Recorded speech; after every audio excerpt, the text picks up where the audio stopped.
Hello dear. नमस्कार, जय हिंद, राधे राधे। बहुत बहुत स्वागत है आपका आपके अपने यूट्यूब चैनल पर। मैं नरेंद्र सिंह। इसके पहले डियर आप मैट्रिक्स का लेक्चर आपने पढ़ा होगा, जिसमें से मैट्रिक्स की डेफिनेशन, उसका ऑर्डर, उससे रिलेटेड कॉन्सेप्ट और कुछ स्पेशल कॉन्सेप्ट मैंने इसके लेक्चर में पढ़ाया था आपको। तो अगर आप 11th 12th में हैं या फिर आप जेई की तैयारी कर रहे हैं, एनडीए की, सीयूटी की, इनमें से किसी की भी तैयारी आप कर रहे हैं या फिर इससे भी बड़े एग्जाम की तैयारी कर रहे हैं जिसमें हायर मैथमेटिक्स आता है, तो ये वीडियो आपके लिए beneficial. Lecture wise complete portion आपको मिलता रहेगा हर एक टॉपिक का। और मैं कोशिश करूंगा कि रेगुलर क्लासेस मिलती रहें। बीच में काफ़ी गैप हुआ था, लेकिन अब कोशिश मैं करूंगा कि रेगुलर आपको एक वीडियो मिलता रहे और लगभग हर एक टाइप का क्वेश्चन आपको मिलता रहे, कि जिस भी एग्जाम की तैयारी कर रहे हो आप, उसके लिए वो बेनिफिशियल है, वो काम आ जाए क्वेश्चन और कॉन्सेप्ट आपको पूरी तरीके से। ठीक है डियर।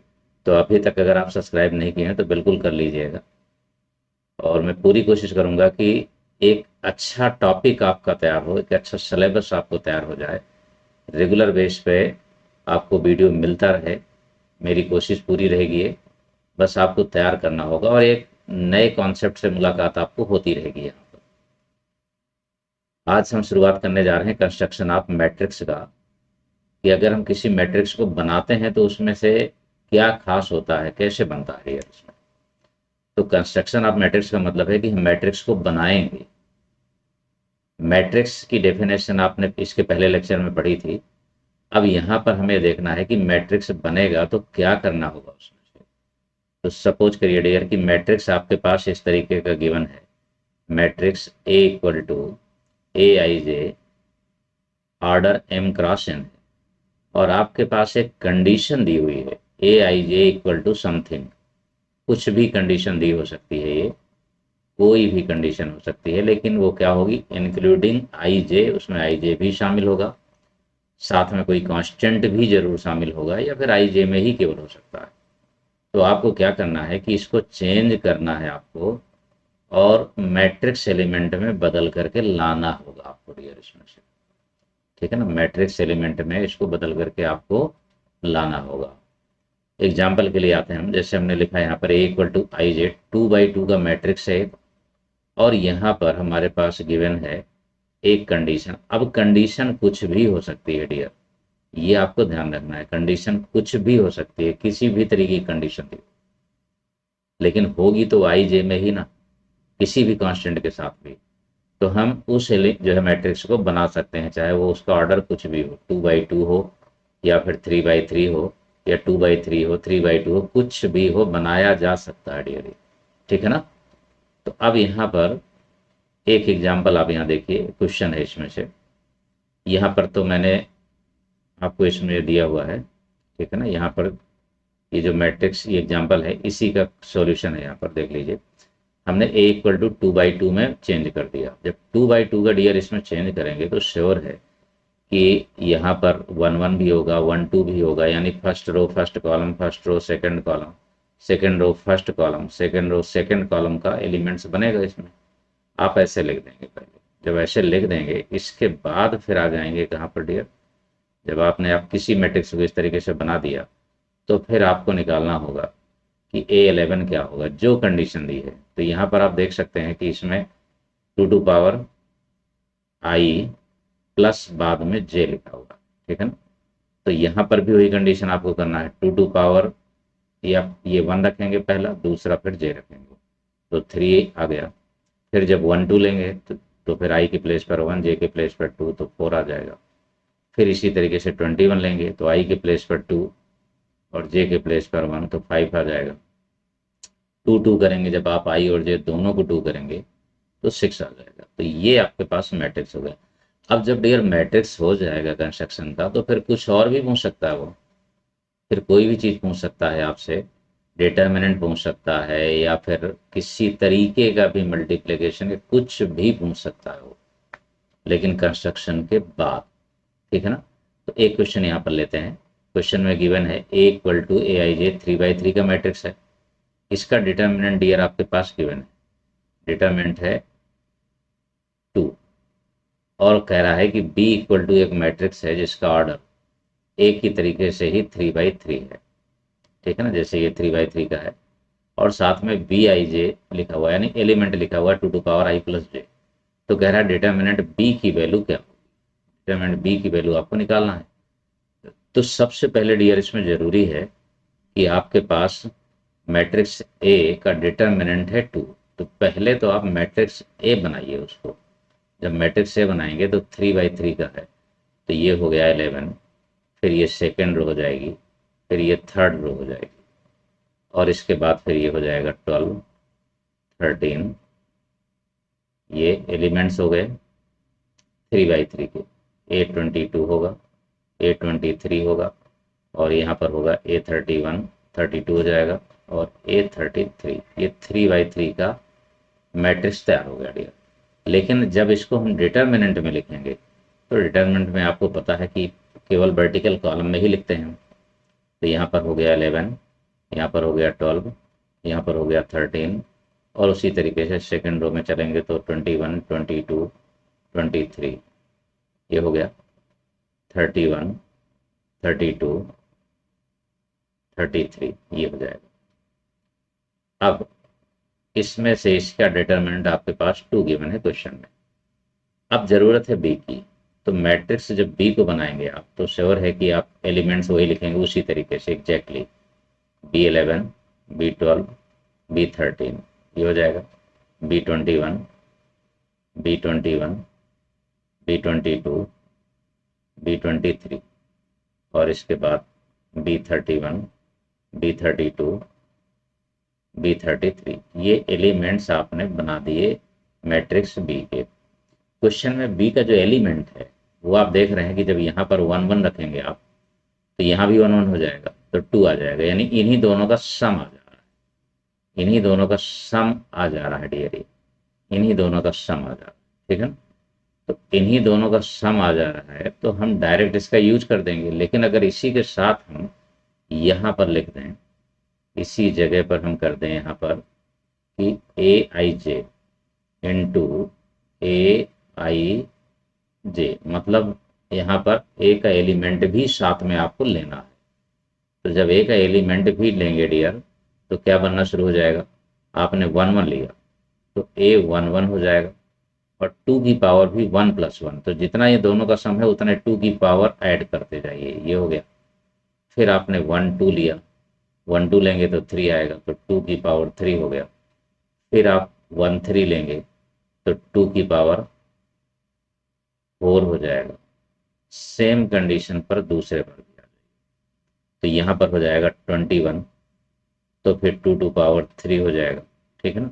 तो ऐसा करता हूँ डियर, मैं इसको पहले लिख देता हूँ, ज़्यादा अच्छा रहेगा, क्योंकि 2 आगे नज़र आ रहा है तो आपको समझने में कम आनंद आएगा। तो पहले मैं लिखता हूँ 2 to the power 2, फिर 11, 2 to the power 3, 12, और उसी तरीके से 2 to the power 4 और 13। सेम कंडीशन दूसरे में भी 2 to the power 3 हो जाएगा, क्योंकि ये 21 है, दोनों का सम के पावर ही रहेगा इसमें से। 2 to the power 4 होगा, और यहाँ पर A22 हो जाएगा, 2 to the power 5 होगा, और A23 हो जाएगा, ठीक। इसके बाद यहाँ पर होगा नेक्स्ट रो में 2 to the power 4 हो जाएगा, ये A31, दोनों का सम है, 2 to the power 5 और A32, 2 to the power 6 हो जाएगा, और A33। ये मैट्रिक्स आपका तैयार हो गया पूरा कंप्लीट बी का, ठीक है डियर। अब मैट्रिक्स को आपको डिटर्मिनेंट में बदलना है, तो जब मैट्रिक्स को डिटर्मिनेंट में बदलेंगे तो हमने ए का बदल करके आपको बता दिया है, ये आपने देखा, ए का बदल करके हमने डिटर्मिनेंट मैट्रिक्स दोनों बता दिया आपको। तो इसको भी चेंज करना है आपको, तो जब इसको चेंज करेंगे आप तो यहाँ पर डिटर्मिनेंट बी की वैल्यू बनेगी, फिर डिटर्मिनेंट में आपको लिखना है, तो ये हो जाएगा 2 to the power 2, और यहाँ पर 11, उसी तरीके से 2 to the power 3, A21, उसी तरीके से 2 to the power 4 और A31। सेम कंडीशन में 2 to power 3, A12, 2 to power 4, A22, 2 to power 5 और A32। इसी तरीके से 2 to power 4, A13, 2 to power 5, A23 और 2 टू पावर 6, A33। डिटर्मिनेंट में क्या होता है, जब मैट्रिक्स से कॉमन लेते हैं डियर, तो मैट्रिक्स में कॉमन आता है, पूरे में से कॉमन आएगा। लेकिन डिटर्मिनेंट में एक रो से पहले एक कॉमन लेंगे, फिर दूसरी रो से दूसरा, फिर तीसरी रो से तीसरा। तो पहला हो गया डियर 2 स्क्वायर कॉमन लिया पहली रो से, दूसरी रो से लिया हमने 2 की पावर 3, तीसरी रो से लिया हमने 2 टू पावर 4। इतना लेने के बाद फिर क्या बच रहा है अब आपके पास, देखिए जरा डिटरमिनेंट में। यहाँ बच रहा है 11, यहाँ बच रहा है 21 और यहाँ बच रहा है 31। यहाँ से गायब हो गया 2, लेकिन यहाँ एक 2 बच रहा है, एक 2 बचेगा क्योंकि पावर 3 है। यहाँ पर भी एक 2 बच रहा है और यहाँ पर भी एक 2 बच रहा है। इस वाले में 2 बच रहा है, ठीक है ना। अब यहाँ 2 बच रहा है, लेकिन यहाँ 2 स्क्वायर बच रहा है, 13 और 2 स्क्वायर A23, 2 स्क्वायर A33, ये बच रहा है। अब किसी भी डिटर्मिनेंट में या तो रो से आप कॉमन लीजिए पूरे से, तब भी ले सकते हैं, कॉलम से लेना चाहें तो भी ले सकते हैं। पूरे कॉलम में वही चीज़ होना चाहिए या फिर पूरी रो में वही चीज़ हो, किसी से भी आप ले सकते हैं। तो इससे 2 और इससे 2 स्क्वायर कॉमन लेंगे, तो ये बन जाएगा, ये 2 3 5 4 9 हो गया, तो 2 टू पावर 9 हो गया और एक 2 और आ गया, फिर एक 2 का स्क्वायर भी आ गया, ये हो गया। अब इनटू आपके पास बच रहा है डियर, अब केवल 11 बचा, 12 बचा, 13 बचा, 21 बचा, 22 बचा, 23 बचा, ये बच रहा है, और 31, 32 और 33 ये बच रहा है। ये है। अब इसकी वैल्यू आपको पता है कि ये डिटरमिनेंट ए है, ये पूरा डिटरमिनेंट ए है डियर, ये पूरा डिटरमिनेंट ए है, पहले से ही आपको पता है, ठीक। तो फिर ये 2 टू पावर 9 और ये 1 पावर में, तो कितना हो गया, 9 3 12 हो जाएगा, तो 2 टू पावर 12 हो गया। एक 2 और है आपके पास, तो आंसर आ जाएगा 2 टू पावर 13, ये हो जाएगा डियर। मतलब कंस्ट्रक्शन पर बेस कर मैंने क्वेश्चन एक कराया है कि जो कैसे कर सकते हैं हम। क्वेश्चन भले ही वो बड़ा हो या छोटा हो, लेकिन इतना बड़ा भी नहीं है क्योंकि उतना करना ही है आपको। तो ये कंस्ट्रक्शन है, इस तरीके से कोई भी क्वेश्चन होगा डियर, करना हमें इसी तरीके से होगा। अब कंस्ट्रक्शन के बाद फिर नंबर अगला आता है, कंस्ट्रक्शन के बाद फिर अगला नंबर होगा डियर कि अगर मैट्रिक्स का सम निकाला जाए, डिफरेंस निकाला जाए, या फिर इक्वल मैट्रिक्स, तो यहाँ पर 3 केस बनेंगे। 4th नंबर पर आ जाइए। अब इसमें सबसे पहले क्या है, एडिशन। एडिशन कैसे करते हैं, एडिशन के बाद सब्ट्रैक्शन क्या है इसका, यानी डिफरेंस। कंपैरिजन क्या है, यानी कि इक्वल मैट्रिक्स, ठीक है ना, कंपैरिजन कह सकते हैं इसको। तो जब हमारे पास एडिशन की बात आएगी, तो अगर a इक्वल टू आपके पास लिखा है इसमें से aij, और सपोज करिए कि ये m क्रॉस n ऑर्डर का मैट्रिक्स है, और b भी आपके पास है, ये भी होना चाहिए किसका, m क्रॉस n का ऑर्डर का मैट्रिक्स होना चाहिए, m क्रॉस n ऑर्डर का मैट्रिक्स, दोनों सेम ऑर्डर के। ये तभी पॉसिबल है जब ये तीनों कंडीशन जो आपके पास दी हुई है, ये तभी पॉसिबल है जब ए एंड बी, जो भी जितने भी मैट्रिक्स होंगे, अगर एडिशन करना है, सब्ट्रैक्शन करना है, इक्वल करना है, यानी कंपेरिजन करना है, तो फिर श्योर है कि ऑर्डर सेम होना चाहिए। अगर 2/2 है तो दूसरा भी 2/2 हो, अगर 2/3 है तो अगला भी 2/3 हो, लेकिन अगर कोई भी एक बदल गया तो फिर ये पॉसिबल नहीं होगा, ठीक। तो जब अगर ये कंडीशन हमारे पास दी है और आप a प्लस बी निकालना चाह रहे हैं, तो a प्लस बी का ऑर्डर भी वही होगा, और दोनों एलिमेंट सेम सेम ऐड करे जाएंगे। मतलब ये 11 है तो ये भी 11 ही होगा, ऐड किए जाएंगे इसमें से, और ऑर्डर वही रहेगा m क्रॉस n जो है। ये कंडीशन होगी। सेम कंडीशन होगी डियर इसके लिए, सेम कंडीशन होगी सब्ट्रैक्शन के लिए, कि अगर आप a माइनस बी निकालना चाह रहे हैं तो ए माइनस बी में भी वही आ जाएगा, ए आई जे माइनस बी आई जे। 11 से 11 को माइनस करना है, ठीक है ना, 11 से 11 को माइनस करना है, 12 से 12 को, 13 से 13 से, ये सभी माइनस आपको उसी तरीके से करना है। तो ये भी एक मैट्रिक्स है और ये भी एक मैट्रिक्स है।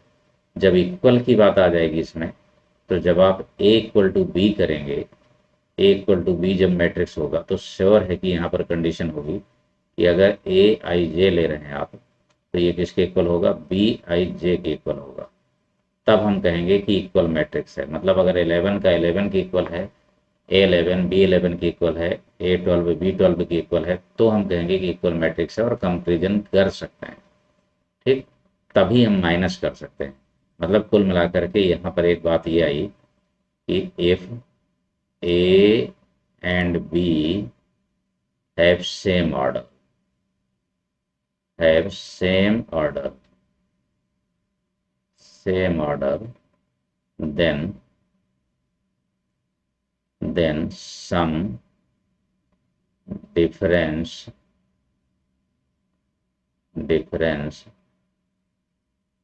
and equality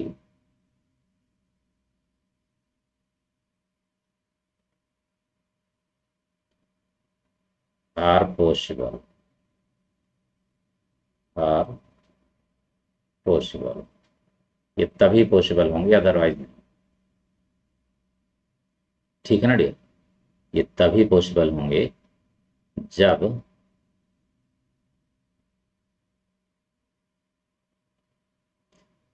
कंपैरिजन भी लिख सकते हैं आप।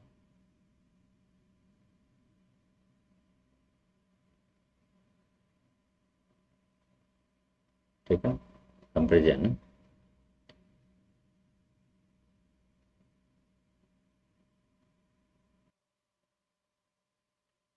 ठीक है डियर। तो अगर यहाँ पर सम, डिफरेंस और कंपैरिजन, ये तीनों तभी पॉसिबल होंगे जब सेम ऑर्डर होगा, चाहे वो उसमें 2 मैट्रिक्स हो, चाहे 3 मैट्रिक्स हो, चाहे 4 मैट्रिक्स हो, चाहे कितने भी हो, तभी हम उनको ऐड कर सकते हैं, तभी माइनस कर सकते हैं, तभी इक्वलिटी का यूज कर सकते हैं, कंपेरिजन कर सकते हैं, लेकिन सेम एलिमेंट से। ठीक है ना, 11 है तो 11 से, 12 है 12 से, 13 है तो 13 से। एक बेसिक पार्ट है जिसको आपको तैयार रखना है। इसके बाद नेक्स्ट नंबर पर आते हैं डियर, जो इम्पोर्टेंट पार्ट है सबसे, 5th नंबर पर मल्टीप्लिकेशन। ठीक है ना, ज़रूरत इसकी बहुत ज़्यादा है, लेकिन इसमें एक कुछ चीज़ें मैं और आपको बताता हूँ जो है। एडिशन सब्ट्रैक्शन में कंडीशन ये है कि सेम ऑर्डर होगा तब तो ठीक है, वो तो मेन है ही है, लेकिन एडिशन कॉम्पिटेटिव होता है। अगर ए प्लस बी को हम बी प्लस ए को ऐड करें तो ये कॉम्पिटेटिव होगा, ठीक है ना, लेकिन सब्ट्रैक्शन नहीं, सब्ट्रैक्शन कॉम्पिटेटिव नहीं होगा, यानी ये कॉम्पिटेटिव होगा। दूसरा, एसोसिएटिव भी होगा, कि अगर हम ए प्लस बी प्लस सी करते हैं, या फिर हम ए प्लस बी करें और फिर सी को प्लस करते हैं, फिर सी को प्लस करते हैं, तो इक्वल ही होगा। तीसरा ये कि अगर कोई भी कांस्टेंट अगर ए प्लस बी में मल्टीप्लाई हो जा रहा है एडिशन में, तो हम अलग अलग मल्टीप्लाई कर सकते हैं और फिर ऐड कर सकते हैं उसको, फिर ऐड कर सकते हैं, ये कर सकते हैं आप इसमें से। ठीक है ना। और इसके बाद फोर्थ नंबर में ये कंडीशन है इसमें कि सपोज करिए कोई मैट्रिक्स K1 और K2 के साथ ऐड हो रहा है, मल्टीप्लाई इसमें से आ जा रहा है। सपोज करिए ए लिखा आपने, तो फिर ये K1 ए होगा और उसी तरीके से K2 ए होगा। ये तो एडिशन की ये प्रॉपर्टीज है, एक बेसिक प्रॉपर्टीज की एडिशन एसोसिएटिव भी होगा, कॉम्यूटेटिव भी होगा। ठीक है ना, कॉम्यूटेटिव भी होगा, एसोसिएटिव भी होगा।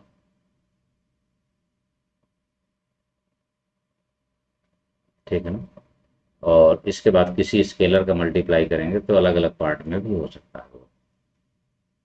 तो अब आते हैं डियर नेक्स्ट में मल्टीप्लिकेशन। मल्टीप्लिकेशन बहुत इंपॉर्टेंट पार्ट है मैट्रिक्स का। एक बात मैं और आपको बता देना चाहता हूँ यहाँ पर, एक बात और बता देना चाह रहा हूँ कि जो मैंने ये स्टार्ट किया हुआ है, ठीक है ना, जो मैंने स्टार्ट किया हुआ है ये सीरीज, ठीक है ना, ये सीरीज, तो इस सीरीज में आपको बेसिक से लेकर के टॉप तक पूरा कॉन्सेप्ट मिलेगा, यानी बेसिक भी आपको मिलेगा, एक अच्छी ट्रिक्स भी मिलेगी, एक अच्छे कॉन्सेप्ट भी मिलेंगे, साथ में जो है कंप्लीट कोर्स भी है ये, कंप्लीट कोर्स जिस टॉपिक को हम पढ़ाएंगे वो कंप्लीट आपको मिलेगा पूरा तरीके से, एक एक पॉइंट टू पॉइंट आपको उसमें मिलेगा। चाहे वो आप किसी भी एग्जाम की तैयारी कर रहे होंगे, जिस एग्जाम की तैयारी कर रहे हैं आप, उतना भी आप इसको यूज कर सकते हैं। आपको लगता है कि नहीं मैं मुझे केवल 12th पार्ट का ही चाहिए, उससे ज़्यादा नहीं पढ़ना है, एनसीईआरटी केवल एग्जाम बोर्ड के लिए चाहिए, बस बोर्ड एग्जाम के लिए चाहिए, तो आप उतना ही यूज करिए। अगर आपको लगता है कि नहीं मुझे एनडीए के तैयार करना है, उस तरीके के लेवल के क्वेश्चन चाहिए, तो वो भी आपको मिलेंगे। अगर आपको जेई वाले चाहिए तो वो भी आपको मिलेंगे, ठीक है ना। इसके बाद अगर फिर और लेवल के एग्जाम चाहिए जिसमें से मैट्रिक्स आता है, चाहे वो कोई भी हो, शिक्षक भर्ती का हो या किसी का भी हो, तो वहाँ पर भी आपको क्वेश्चन पूरे मिलेंगे आपको। बस ज़रूरी है कि आप उस वीडियो को कंप्लीट आप देखे होंगे तो सभी मिलेंगे, लेकिन आज ही नहीं लिया, क्योंकि जो मैं सिलेबस आपको पढ़ा रहा हूँ कॉन्सेप्ट एक एक करके, उसमें से एक एक चीज़ का पूरा कॉन्सेप्ट आपको मिलना चाहिए कि मैट्रिक्स में क्या है, व्हाट अबाउट द मैट्रिक्स, जितने भी चीज़ें हैं, मैंने शुरू में पहले लेक्चर में बताया था कि ये सब आपको पढ़ना है, एक एक करके मिलता रहेगा। तो जब मल्टीप्लिकेशन की बात आ जाएगी तो मल्टीप्लिकेशन में ज़रूरी है कि आपके पास 2 मैट्रिक्स हो या 3 मैट्रिक्स हो, तो सभी को आपस में मल्टीप्लाई करना है। सपोज करिए if A equal to A I j of order m cross n, ये आपके पास है, and B equal to b i j of order p cross q, then product A B is possible. ये तभी possible होगा dear, ये तभी possible होगा if number of row, number of rows, बल्कि मैं ए को लिखता हूं पहले, तो ए में क्या होगा, column, number of columns, columns of A equal to number of rows. आप भी पहले वाले का कॉलम लेना है आपको, और दूसरे वाले का डियर क्या होगा, पहले वाले का, पहले वाले का आपको कॉलम लेना है और दूसरे वाले का रो रहेगा, ये आपको ध्यान रखना है। या फिर आप इसको ऐसे लिख सकते हैं कि एम क्रॉस एन है तो एन इक्वल टू पी, ये आप लिख सकते हैं इसको, ठीक। एंड अब इसमें क्या चीज़ और है, and order of A B क्या होगा, अगर एग्जिस्ट कर रहा है तो फिर ऑर्डर ऑफ ए बी क्या होगा, order of A B H, ये बनेगा डियर हमारे पास फर्स्ट का रो और सेकंड का कॉलम, यानी इसमें एम और क्यू है लास्ट में, तो ये बन जाएगा एम क्रॉस क्यू। अब मैं थोड़ा सा वैसे लिख करके आपको दिखाता हूँ, जरा देखिए। जैसे सपोज करिए कि पहला मैट्रिक्स है ए जिसका ऑर्डर है एम क्रॉस एन, दूसरा मैट्रिक्स है बी जिसका ऑर्डर है पी क्रॉस क्यू, तो फिर आपको ध्यान रखना है कि ये दोनों इक्वल होना चाहिए तो ही एग्जिस्ट करेगा, ये दोनों इक्वल होना चाहिए डियर, दोनों इक्वल मतलब एन इक्वल टू पी होना चाहिए, तभी ए बी एग्जिस्ट होगा, तभी ए बी एग्जिस्ट होगा, ठीक है ना डियर, पहली बात। दूसरी बात ये कि फिर इसका ऑर्डर, ऑर्डर क्या होगा, ऑर्डर होगा फर्स्ट और लास्ट, फर्स्ट और लास्ट डियर इसका ऑर्डर होगा, फर्स्ट और लास्ट इसका ऑर्डर होगा, ये होगा इसका ऑर्डर, ठीक है ना। और ऑर्डर इक्वल टू कितना हुआ, एम क्रॉस क्यू, ये ऑर्डर होगा इसका, ठीक। मतलब order of A B, order of A B is, ये रहा, इस तरीके से आप चेक कर लेंगे कि मल्टीप्लिकेशन एग्जिस्ट है या नहीं है, पहली बात। दूसरी बात, उसका ऑर्डर क्या होगा, अगर एग्जिस्ट है तो ऑर्डर क्या होगा। ठीक है, मल्टीप्लिकेशन एग्जिस्ट है तभी आप आगे बढ़ेंगे, अगर एग्जिस्ट है तो फिर ऑर्डर क्या होगा। अब ये दो चीज़ तो क्लियर हो गई, आप ऐसे लिख करके आप तुरंत चेक कर लेंगे कि एग्जिस्ट है कि नहीं है। मैं एक एग्जांपल देता हूँ, जरा देखिए। जैसे मैंने यहाँ पर लिखा ए, अब हमने लिखा 2 3, ये इसका ऑर्डर है। हमने बी लिखा 3 5। अब आप देख सकते हैं कि ये दोनों इक्वल, तो इसका मतलब है कि एग्जिस्ट होगा ए भी एग्जिस्ट होगा, और इसका ऑर्डर हो जाएगा 2 × 5। ये एग्जिस्ट भी होगा और इसका ऑर्डर भी हो गया, ये इसका ऑर्डर हो जाएगा। इस तरीके से आप तुरंत एक सेकंड में सामने रख करके चेक कर लीजिए, बिल्कुल देर नहीं लगेगी। दूसरे नंबर पर जरा देखिए। दूसरा नंबर हमने लिखा ये कि अगर हमने ए लिख दिया इसमें 3 × 3, और बी है यहाँ पर 2 × 3। अब आप देख रहे हैं कि ये दोनों नॉट इक्वल, ये दोनों इक्वल नहीं है, तो फिर आपको लिखना होगा कि A B does not exist. A B does not exist, ये एग्जिस्ट नहीं होगा। ठीक है ना, ये आपको ध्यान रखना। तो इस तरीके से बड़े आराम से, चाहे जितने भी, जैसे अब मैं एक और देने जा रहा हूँ, देख लीजिए। तीसरे नंबर पर हमने यहाँ पर लिखा है ए में है 2 3,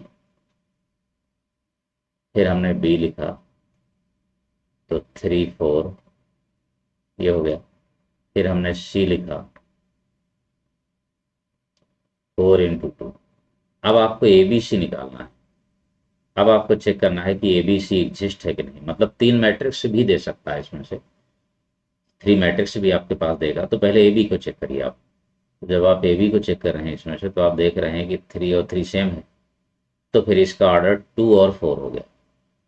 अब 2 और 4 आप ले रहे हैं तो 4 और 4 भी सेम है, इसका मतलब है कि 2 4 से 4 2 भी एग्जिस्ट कर रहा।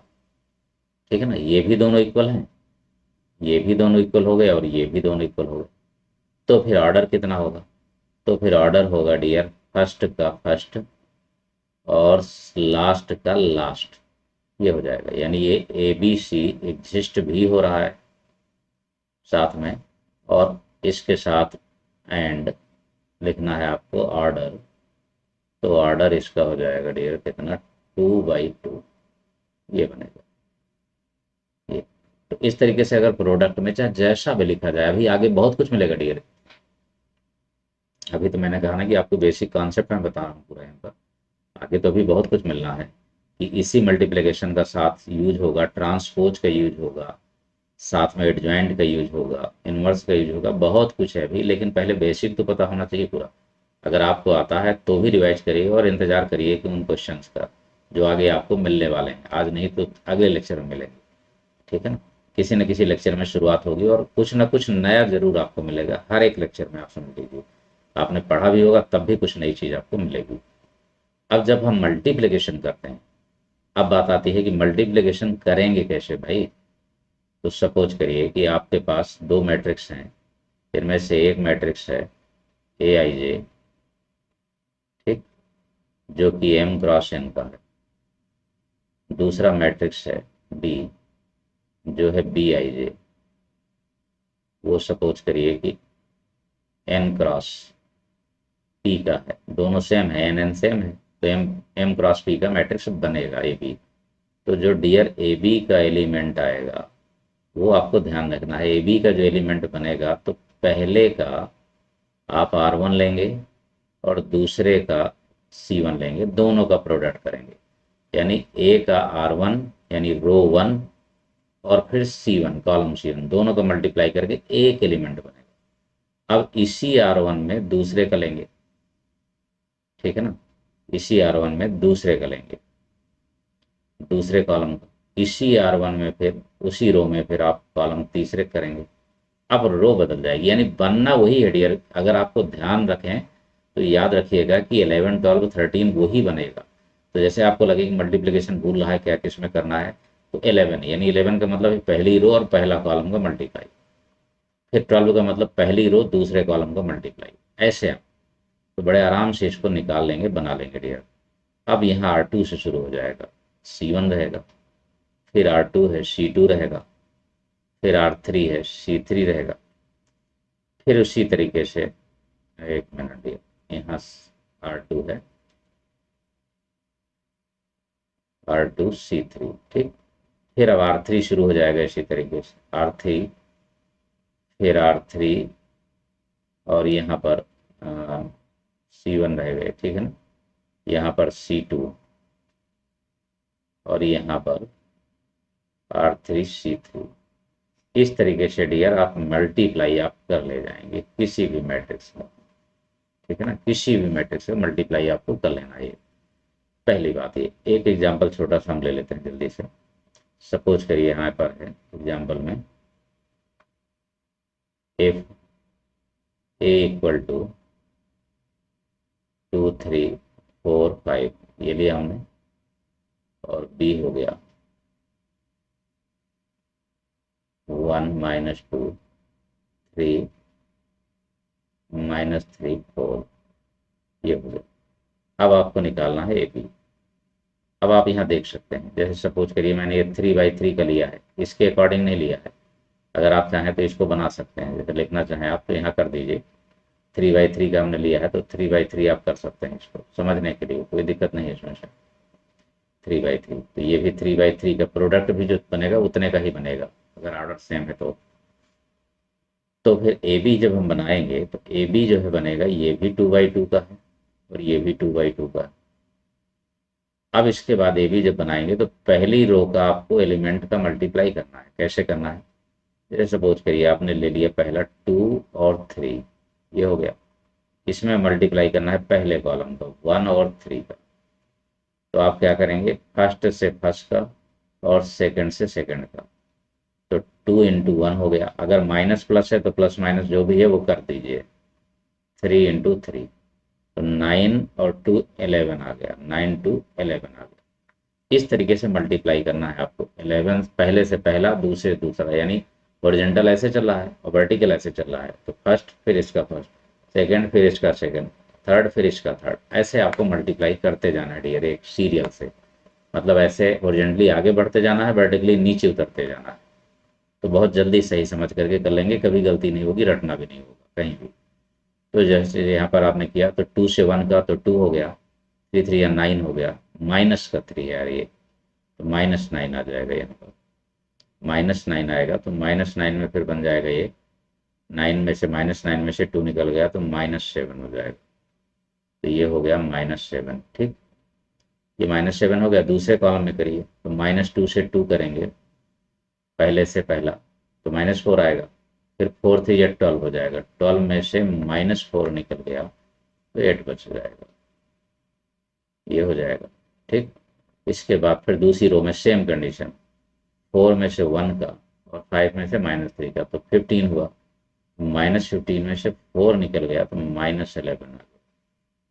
इसके बाद दूसरे में कर दीजिए, -8 हो जाएगा और 4 5 20 हो गया, तो 20 में से 8 निकाल दीजिए तो 12 बच जाएगा।